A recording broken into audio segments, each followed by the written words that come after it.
My horse ran so fast that my insides shook, and I gasped. I could not slow down the beast. John and I rode over the neatly tilled acres of the vast farmland. I thought that the animal would stumble and send me flying to the earth.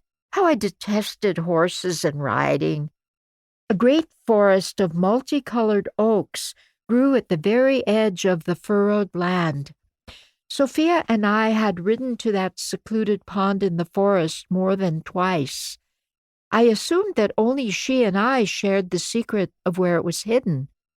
One could bathe there in complete safety, but I never touched the water. I often would sit on the bank and envy Sophia splashing in that cold water. But the insects, fish, and plants made me shudder at the idea of going into that pond.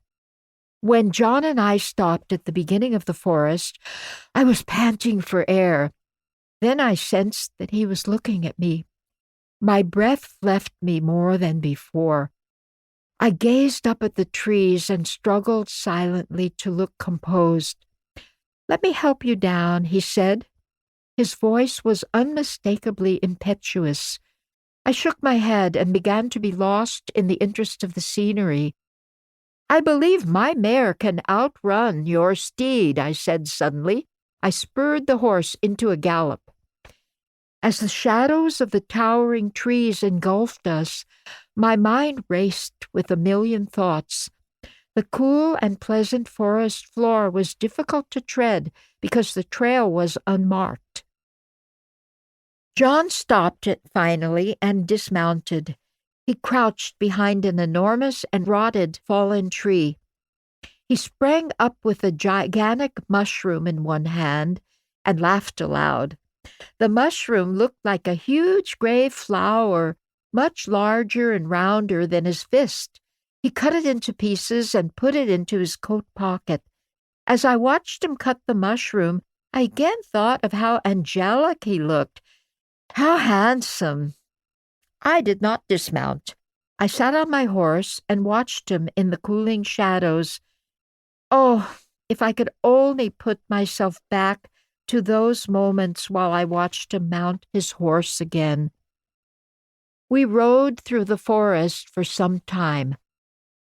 I knew that the Count Stelnicki would ask me to marry him.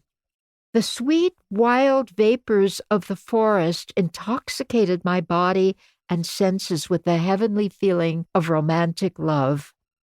I felt that the Count took notice of my admiration for the beauty of nature, and we silently shared that feeling of the land and the forest. This feeling was paradise itself. This was ecstasy. The sun cast dappled patterns through the treetops overhead. I stopped my horse at a tiny stream to drink. John rode close beside me. He was careful to see that his horse did not brush against my legs. "Anna," he murmured. He leaned against me. His arm moved to the back of my waist, while his hand pressed against my back, bringing me toward him. Count Stelnicki then kissed me. His lips and mouth were strangely soft and wonderful. He drew me close, pressing my breasts between his open coat so that I could feel his chest, while he kissed my mouth, cheeks, and ears.